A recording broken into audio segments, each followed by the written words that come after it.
தந்தை மகன் தூய ஆவியின் பெயராலே ஆமீன். யோவான் எழுதிய நற்செய்தியிலிருந்து வாசகம். அதிகாரம் 14, இறை வசனங்கள் 21 முதல் 26 முடிய. அக்காலத்தில் இயேசு தம் சீடரை நோக்கி கூறியது: என் கட்டளைகளை ஏற்று கடைபிடிப்பவர் என் மீது அன்பு கொண்டுள்ளார். என் மீது அன்பு கொள்பவர் மீது தந்தையும் அன்பு கொள்வார். நானும் அவர் மீது அன்பு கொண்டு அவருக்கு என்னை வெளிப்படுத்துவேன். யூதா, இஸ்காரியோத்து யூதாசு அல்ல, மற்றவர் அவரிடம், ஆண்டவரே, நீர் உம்மை உலகிற்கு வெளிப்படுத்தாமல் எங்களுக்கு வெளிப்படுத்தப் போவதாக சொல்கிறீரே, ஏன் என்று கேட்டார். அதற்கு இயேசு பின்வருமாறு கூறினார்: என் மீது அன்பு கொண்டுள்ளவர் நான் சொல்வதை கடைபிடிப்பார். என் தந்தையும் அவர் மீது அன்பு கொள்வார். நாங்கள் அவரிடம் வந்து அவருடன் குடிகொள்வோம். என் மீது அன்பு கொண்டிராதவர் நான் சொல்வதை கடைபிடிப்பதில்லை. நீங்கள் கேட்கும் வார்த்தைகள் என்னுடையவை அல்ல, அவை என்னை அனுப்பிய தந்தையுடையவை. உங்களோடு இருக்கும்போதே இவற்றையெல்லாம் உங்களிடம் சொல்லிவிட்டேன். என் பெயரால் தந்தை அனுப்பப் போகிற தூய ஆவியாராம் துணையாளர் உங்களுக்கு அனைத்தையும் கற்றுத்தருவார். நான் கூறிய அனைத்தையும் உங்களுக்கு நினைவூட்டுவார். ஆண்டவரின் அருள்வாக்கு. கிறிஸ்துவே உமக்கு புகழ். அன்பார்ந்த சகோதர சகோதரிகளே, இன்று பாஸ்கா காலம் 5ஆம் வாரம், ஏப்ரல் மாதம் 29ஆம் தேதி 2024ஆம் வருடம், திங்கட்கிழமை. இன்றைய நற்செய்தியில் பாருங்கள், நம்ம இயேசு கிறிஸ்து ஆண்டவர் அன்பை பற்றி எடுத்துரைக்கிறார். அதுவும் எப்படிப்பட்ட அன்பு? கடவுள் நம்ம மேலே வைக்கிற அன்பு சொல்கிறார். ஓகேங்களா?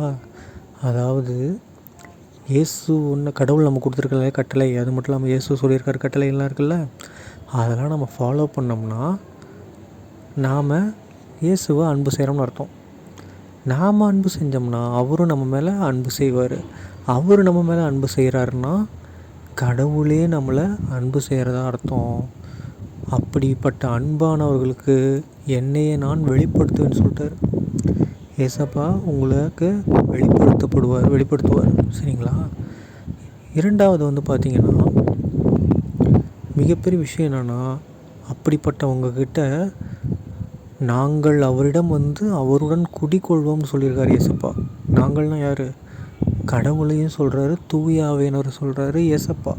ஸோ இவங்க 3 பேர் என்ன பண்ணுவாங்களாம்? நீங்கள் அன்போடு நல்லவங்களாம் அமைதியாக அவர் சொன்ன கட்டளைப்படி வாழ்ந்துட்டு இருந்தீங்கன்னா இவங்க 3 பேரும் வந்து நமக்குள்ளே குடிகொள்வார்கள்.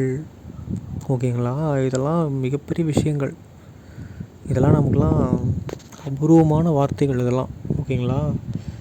அது மட்டும் இல்லாமல் இந்த வார்த்தைகள்லாம் என்னுடையது அல்லன்னு சொல்கிறாரு. இதெல்லாம் நான் பேசல, கடவுளுடைய வார்த்தைகள். தந்தை என்னை அனுப்பிய தந்தையுடையவன் சொல்கிறாரு. ஸோ பைபிள் வார்த்தைகள் ஒவ்வொன்றும் எவ்வளவு பவர்ஃபுல்லான வார்த்தைன்னு பாருங்கள். அது மட்டும் இல்லாமல் பாருங்கள், இப்போ ஏசப்பா வந்து உயிர்த்தெழுந்துட்டார். உயிர்த்தெழுந்த பின்னாடி 40 நாள் சிலரோடு இருந்த பின் விண்ணகம் செல்வார் இல்லைங்களா? விண்ணகம் சென்று 10ஆவது நாள் என்ன பண்ணுவார்? தூய ஆவியானவரை நமக்கு அனுப்புவார். ஸோ என் பெயரால் தந்தை அனுப்ப போகிற தூய ஆவியாராம் துணையாளர் உங்களுக்கு அனைத்தையும் கற்றுத்தருவார். ஓகேங்களா?